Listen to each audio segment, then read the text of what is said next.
Welcome, everyone, to our third episode of the Happy Hour Show podcast. I'm Marbet Lewis. And I'm Rob Lewis.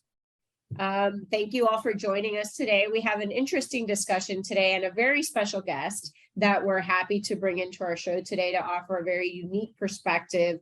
He's had a very unique, stellar career. It's amazing what he's been able to accomplish so far.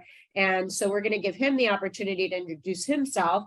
But just by a little bit of background, we're happy to introduce Eric Diaz Padron. He's currently serving as the mayor of the city of West Miami. So it's a very big deal. And Eric, if you'd like to give, just our audience a little bit introduction and background on yourself, that'd be great. Sure. I was a commissioner starting in 2019 for the city of West Miami. At that time, I was a second-year law student at the University of Miami School of Law. The city of West Miami is kind of nestled between the city of Miami and the city of Coral Gables. So it's Coral Gables, Miami, and West Miami, and they meet at a point on 8th Street. In 2022, so April of this year, I took the opportunity to run for mayor, and it was a tough race, but I ended up winning. So that made me the youngest mayor in the state of Florida right now. I mean, every day I get older, so we'll see how long that lasts. But for now, I'm the youngest mayor in the state of Florida, and because of that, I have a very interesting, different perspective than a lot of my colleagues. We all bring something to the table, but my colleagues have been there for 20 years for the most part, and then I'm coming in obviously and much newer. So it's an interesting balance, and it's an interesting dynamic for sure.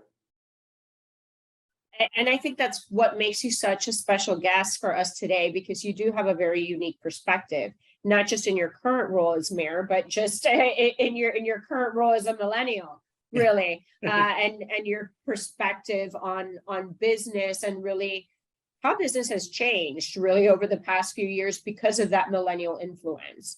Rob and I often speak about, the different kinds of products that are coming across our desks now, which are very different in terms of alcohol law.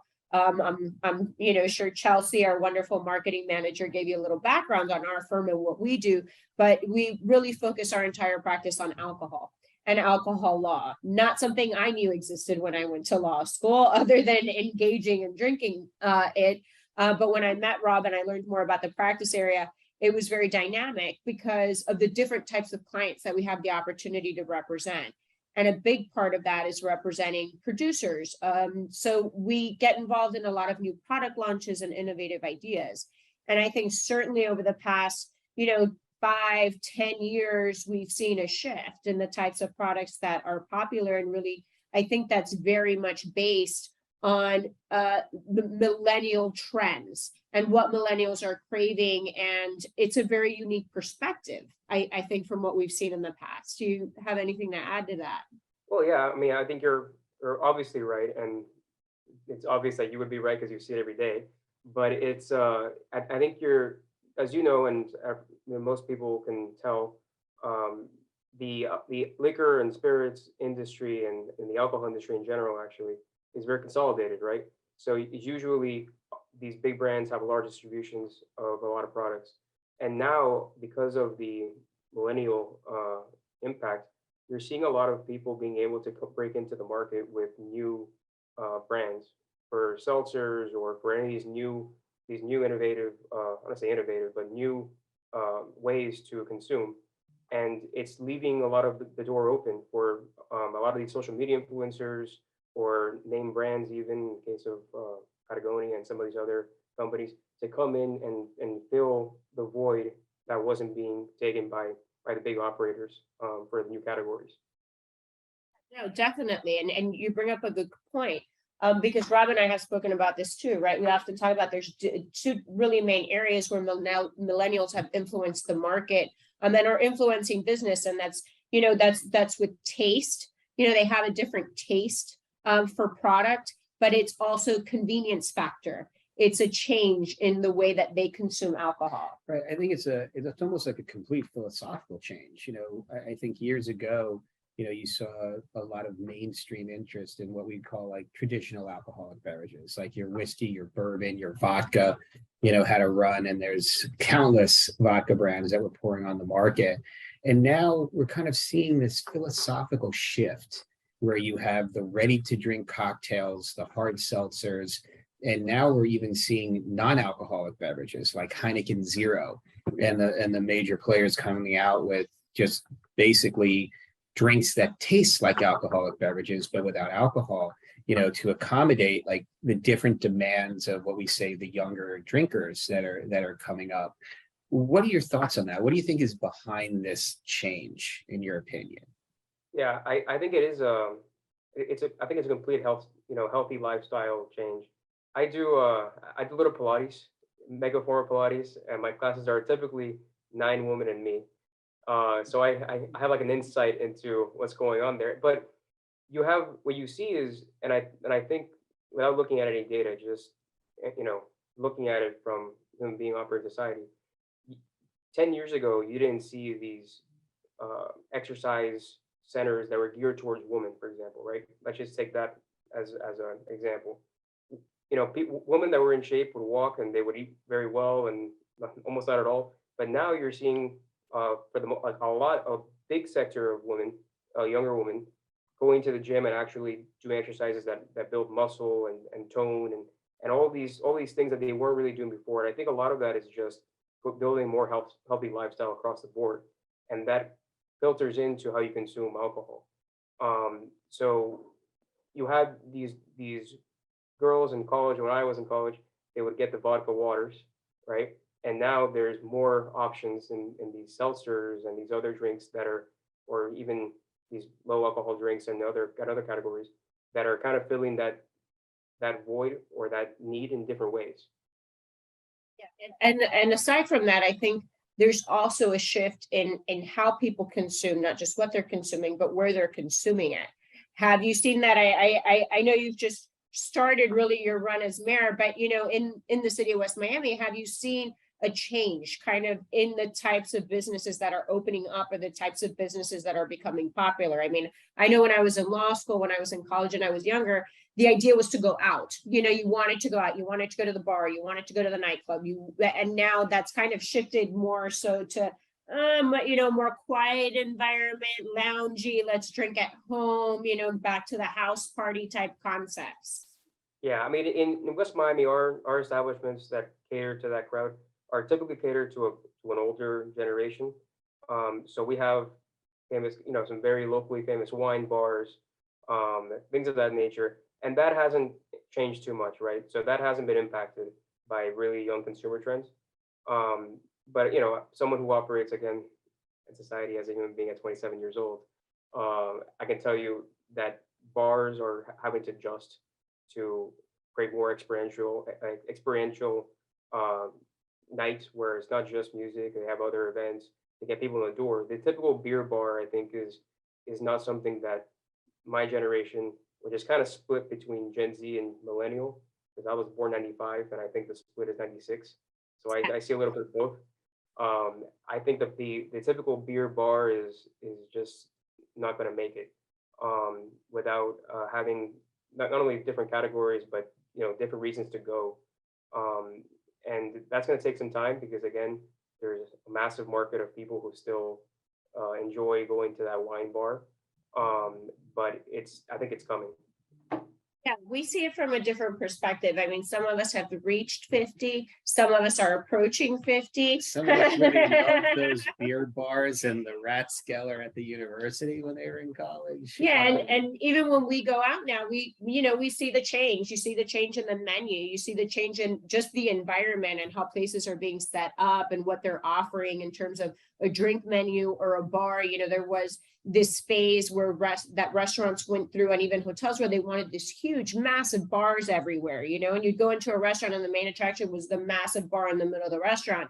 And now that's starting to shift. We're starting to see that scaled back a bit to allow for more lounge type, seating, and even the method of ordering has changed. And it's very unique. I mean, we're seeing it all across Florida. And so, I know in a city like West Miami, because of where you're located, which is a unique location because you're kind of nudged in there between two, very populous cities, that have been around for a much longer time in terms of being incorporated and being settled. So it's interesting to see, whether or not that's spilling over, as well into West Miami. Yes, I mean, it seemed like the change with, even if you were in talking about beer, we thought perhaps like the craft beer industry would kind of be the salvation, meaning that the tastes and consumer demands kind of shifted from mainstream malt beverage products to craft, and then people wanting craft, and then restaurants and hospitality venues like rushing to put local kegs on tap from craft brewers. And then what we're seeing almost overnight, is this shift to a completely different product segment in the alcohol industry, which is your ready to drink cocktails and your low alcohol, low calorie cocktails, and of course the zero alcohol content, which plays in well to the more loungy type environments, quick service, more casual.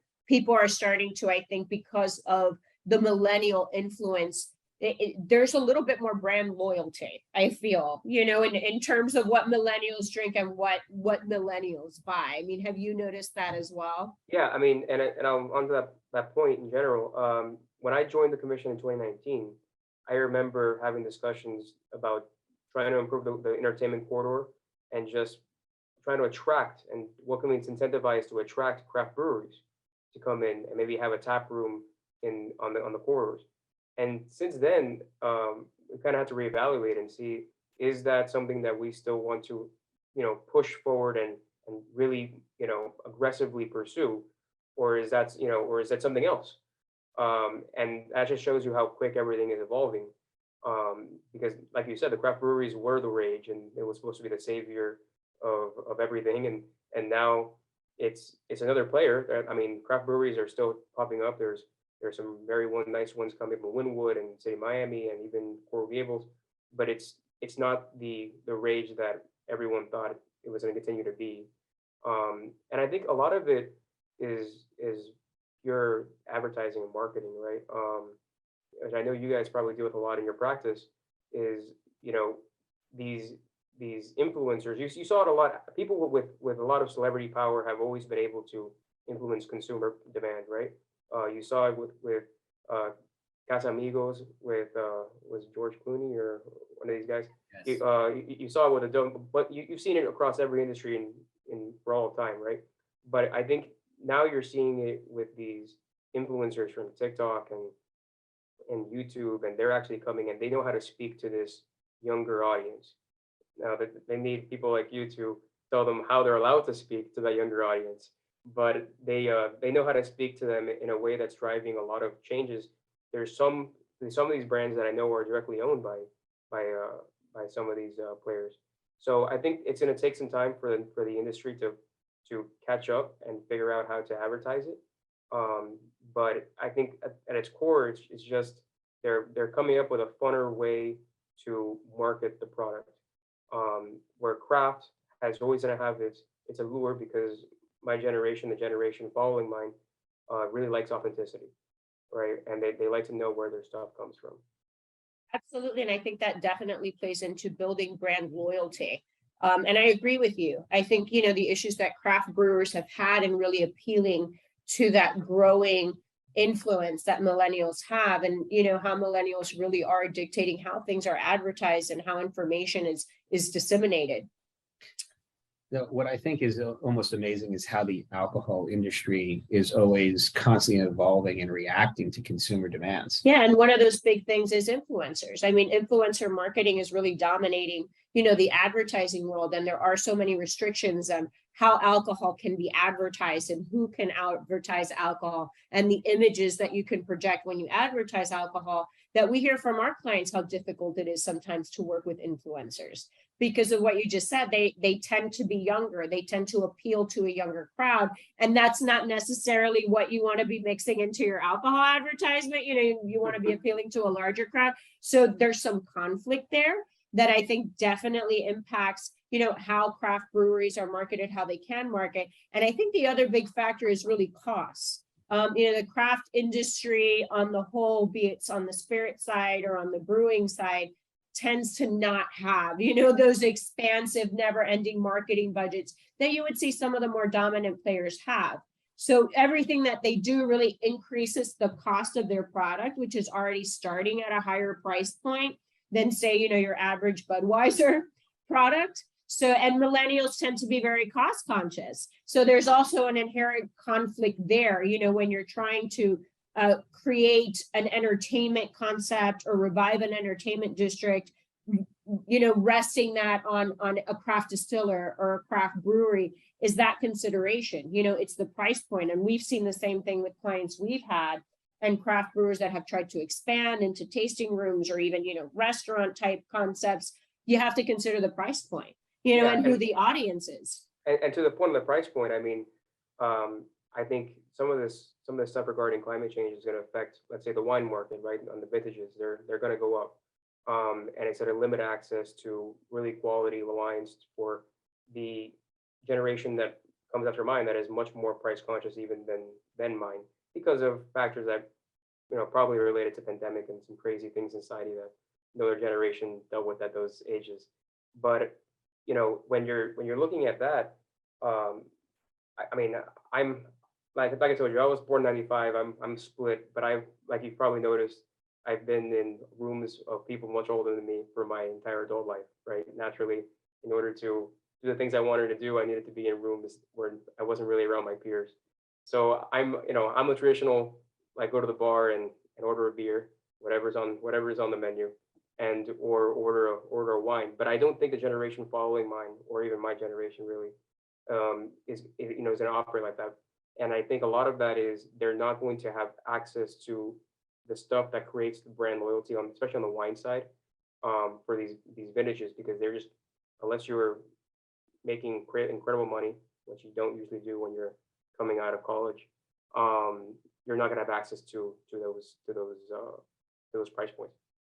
Absolutely. And I think a big, push with the craft industry was creating that brand loyalty and kind of recreating the, place where everybody knows your name type concept using craft breweries, to be able to do that and build on that. I think it's just the price point, of their products sometimes just makes that not really realistic, I think, for the average community.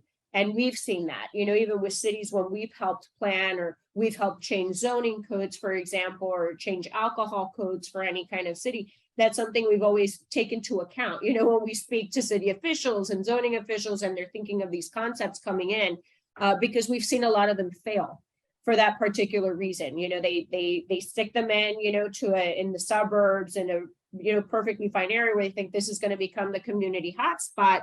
And they just don't realize it doesn't mesh in well with the age, of the community that's there and where they're actually going to be going to eat. The concept could be totally fine. The restaurant could be great. You could have a great menu. You could have a great selection of beers or of products. But if the price point isn't there, with the community that you're serving, people just aren't going to go. I think those days, especially since the pandemic, have kind of passed a bit, where people are willing to overpay or over splurge for something that they feel, they could get a better deal somewhere else. And anyone that watches TikTok, knows that, the concept and the goal of millennials really is to find the bargain out there. And the convenience, right? I mean, you're seeing these apps, Drizzly, I think, sold through Uber for $1.1 billion. These convenience apps. I know I spend too much on Uber Eats. So it's we all do. But it's and I haven't used it to order alcohol, but it's just the convenience factor is going to change.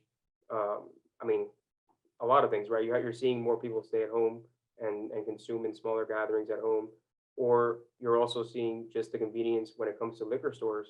How is that going to change how they operate? This idea that you can have alcohol delivered straight to your house very quick and conveniently. Absolutely. And you bring up a good point. And I think we'll be ending our discussion with this today. is really because of these delivery apps, which really do come from a lot of the millennial influence and what we're, focusing on today, and these delivery apps and how they've forced regulations to change. Here in Florida in particular, it took us a very long time on the state level with the Division of Alcohol, Beverages, and Tobacco, and even our legislators to really embrace that concept of, mobile alcohol delivery and mobile ordering. There was a lot of fear surrounding it for obvious reasons. I think it's understandable to have initial fear, with the concept, and we've seen those regulations evolve to, especially on the state level, to where, now we allow it, but there's all these little nuances in there, and then you also have the local codes to kind of contend with. Do you see the city of West Miami kind of taking a path to regulate these issues, and especially like when alcohol can be delivered, how it can be delivered, adding any requirements to the state? No, we're not getting involved in that, and I don't think cities really should. I think if cities do, they're going to create a whole set of jurisdictional issues that, when does the city of West Miami end and the city of Miami begin? If you tell that to an average person, they'll never figure it out. So it would create a bad jurisdictional situation. I would say though that one thing I'm watching, and I wouldn't necessarily say cities are watching in general, but is the idea of this cannabis infused alcohol, or not alcohol, cannabis infused drinks, because obviously in Florida we have this weird medical recreational, not medical marijuana law that is a little loose.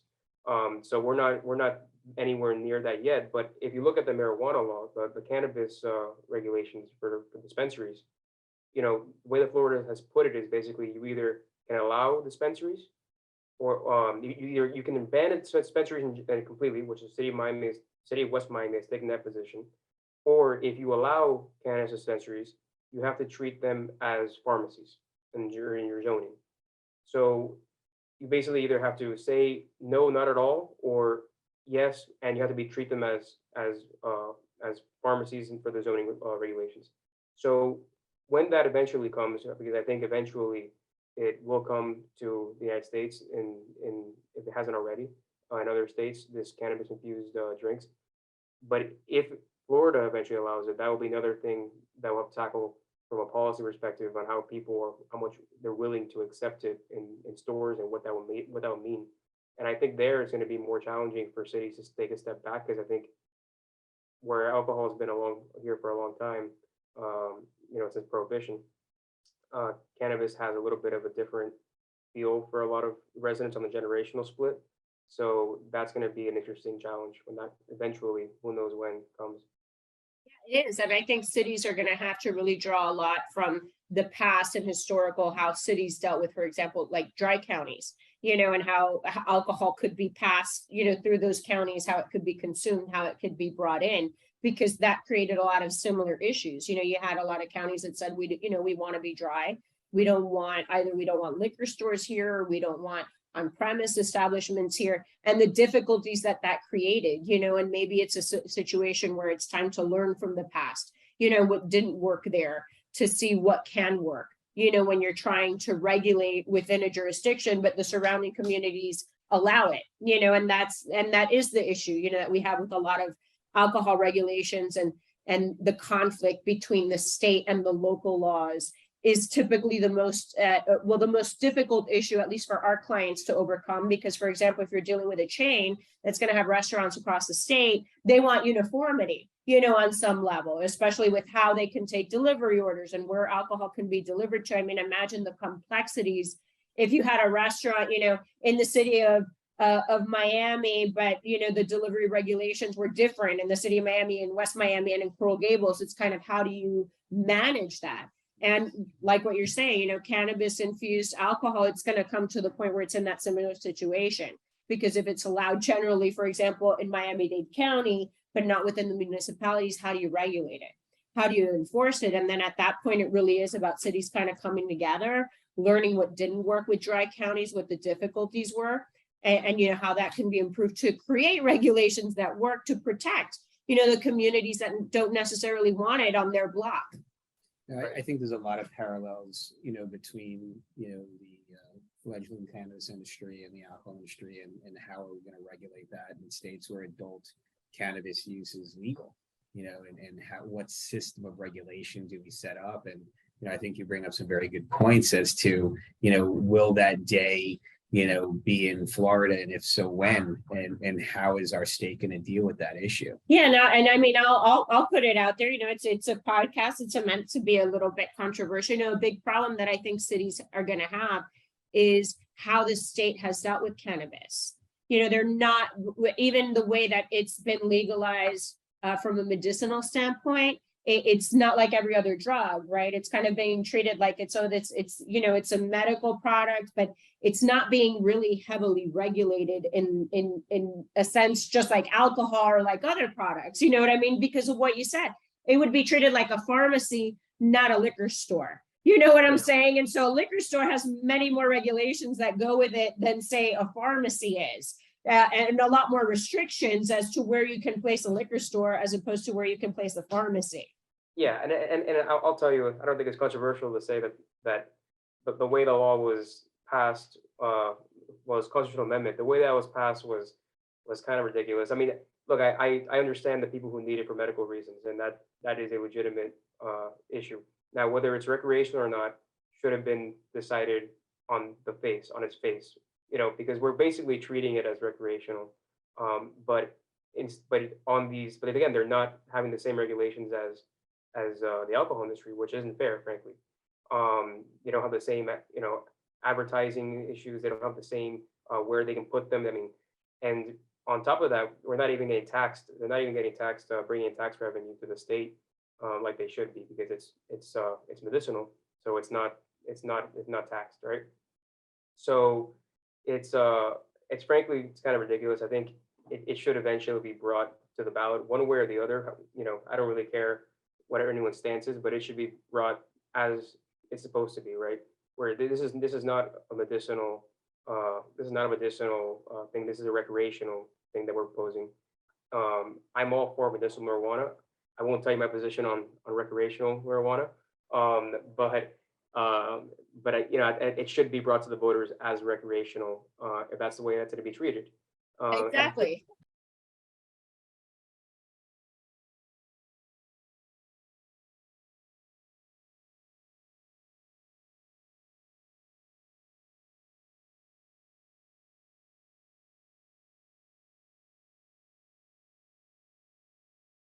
Work for communities so that communities can also regulate and have a say in where establishments go, just like they would with any bar. And also on the distribution. I mean, as you guys know, the 3-tier system for alcohol distribution doesn't apply right now for cannabis. So the industry is put at a lot of advantages because it's not being treated as recreational, but it's getting all the benefits of being recreational. So I think that has to be addressed, because it's just not putting at an equal playing field with the alcohol industry. And hopefully, once we get there, local municipalities will have the flexibility that they've had to regulate in other industries, and be able to decide for their communities, this is where it's acceptable to place an establishment. This is where it's not. This is how far away we want it from a church or a school or a daycare center, and be able to impose those restrictions that you don't see now. Now you kind of see the dispensaries popping up everywhere, kind of like how did that get approved to go there when I know we've had to go to 4 public hearings, just to have a small restaurant, with a beer and wine license, I'm going through 4 hearings for this, but this place just kind of popped up with, not even 1 public hearing. So I think we're going to have to bring you back probably in a few weeks to talk about this issue, because it's definitely another issue that's very much a hot topic in the alcohol industry, because once it does go rec, you have this giant new competitor that the alcohol industry is going to be forced to deal with, and how that will integrate and merge. But we so much appreciate your time today, Eric. I think, you have a great, unique perspective to take your city to, where it needs to go. And I think they're blessed to have you, kind of leading the effort and taking them into the innovative world we're all merging into, and all having to learn how to readjust and relive really after the pandemic. So, and thank you to all of our audience. Yes, thank you very much. On this rainy day that we're having here today. We hope you've enjoyed the happy hour with us today, and we'll be back with our next segment in just a couple of weeks, and we'll absolutely be having Eric Diaz Padron back onto the show, hopefully sometime soon. Thank you so Thank you much for both. joining us today. Yes, thank you. Thank you.